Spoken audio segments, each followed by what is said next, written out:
राज्यामधल्या शेतकऱ्यांना जे की अतिवृष्टी आणि पूर परिस्थितीमुळे बाधित झाले होते आणि मदत सरकारनं घोषित केली होती.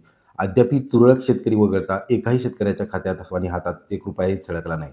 अशातच शेतकऱ्याला आता संभ्रम अवस्था निर्माण होत आहे, की नेमकं त्यांच्या फार्मर आयडीमध्ये किंवा त्यांच्याकडनं कुठली गोष्टीची पूर्तता होणं बाकी आहे का? ज्यामुळं की शेजारच्याला पैसे आले, शेजारच्या गावच्याला पैसे आले आणि मला अद्यापही पैसे आले नाही. मग यातच सरकारनं मध्येच एक नवीन अट शिथिल करण्यात आली होती, ती म्हणजे ई-के-वाय-सी करण्याची आवश्यकता नाहीये. परंतु पहिले 2 दिवस जे 28 सप्टेंबर आणि 29 सप्टेंबरला जी ई-के-वाय-सीची प्रणाली सुरू होती आणि त्यामध्ये ज्या शेतकऱ्यांनी त्यांची ई-के-वाय-सी करून घेतली होती, लागलीच 4 ते 5 दिवसात त्यांच्या खात्यावरती पैसे जमा झाले होते. परंतु त्यानंतर ई-के-वाय-सी प्रक्रिया बंद झाली. मुख्यमंत्र्यांच्या माध्यमातून सांगण्यात आलं, की ई-के-वाय-सीची अट शिथिल करण्यात आली. ॲग्री टॅगच्या माध्यमातून तुम्हाला पैसे मिळणार. अद्यापही शेतकऱ्याला 1 महिना झाला पैसा येत नाहीये. त्यामुळं आजही शेतकरी सी-एस-सी केंद्र असतील, सेतू सुविधा केंद्र असतील, या ठिकाणी फेटे मारतायत. मी स्वतः केंद्र चालक आहे. माझ्याकडे दिवसाला काठी जवळपास 50 शेतकरी ह्या आशेने येत आहेत, की ई-के-वाय-सी सुरू झाली का? आणि ई-के-वाय-सी सुरू झाली असेल तर माझ्याकडे माझा विशिष्ट क्रमांक आहे आणि त्यामध्ये जर स्टेटस पाहिलं विशिष्ट क्रमांकाचं दाखवते की ई-के-वाय-सी पेंडिंग. तर कृपा करून तुम्ही माझी ई-के-वाय-सी करून द्या. परंतु हतबल आहे मी पण किंवा केंद्र चालक पण, कारण जे पोर्टल सरकारनं लॉन्च केलं होतं ते पोर्टल 29 सप्टेंबरच्या नंतर बंद करण्यात आलेलं आहे.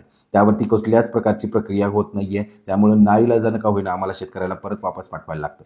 याचाच विरोधाभास असा आहे, की तलाट्याकडे ज्यावेळेस शेतकरी जातो त्यांचा जाब विचारण्यासाठी, की आम्हाला अद्याप मदत का नाही मिळाली? आमचं काही चुकलं का? किंवा कुठं आमचं पूर्तता करणं बाकी आहे का? तर त्यावरती तलाट्याकडनं बहुतांश तलाट्याकडनं अशी उत्तर येतात, की तुम्ही सेतू सुविधा केंद्रावरती जाऊन एकदा ई-के-वाय-सी करून घ्या. आता ई-के-वाय-सी करणं सरकारनंच सांगितलं गरजेचं नाहीये आणि सरकारी यंत्रणेच्या माध्यमातूनच शेतकऱ्यांना सांगण्यात येते, की ई-के-वाय-सी करून घ्या. मग हा एक विरोधाभास आहे आणि या संभ्रम अवस्थेत शेतकरी सी-एस-सी केंद्र आणि तलाठी कार्यालय यामध्येच गुरफटून राहत आहे आणि शेवटी त्याच्या हातात निराशाच लागत आहे. ज्या शेतकऱ्यांना आज गरज आहे, फुल फुलाची पाकळी जी काही 8,500 8,300ची मदत हेक्टरी शेतकऱ्याला घोषित करण्यात आली होती, तीही त्याच्या हातात पडत नाहीये.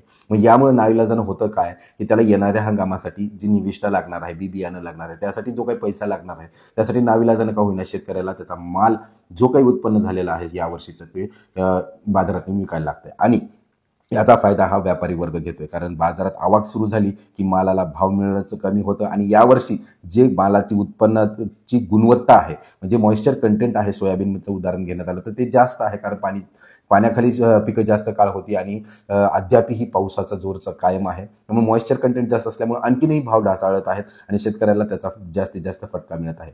तर नेमकं शेतकऱ्यांनी ई-के-वाय-सी करायची का? तर ई-के-वाय-सी करणं कदापि बंधनकारक नाहीये. तुमचे जर पैसे आले नसतील तर पैसे येणाऱ्या आठवड्यामध्ये, म्हणजे या आठवड्यामध्ये अपेक्षित करू शकतो, की जिल्हाधिकारी कार्यालयाच्या माध्यमातून ते पैसे तुमच्यापर्यंत पोहोचायला लवकरात लवकर मदत होईल. आशा करतो ही माहिती तुमच्यासाठी उपयुक्त ठरणार आहे. अशाच नवनवीन अपडेट्ससाठी चॅनलला सबस्क्राईब करायला विसरू नका. धन्यवाद.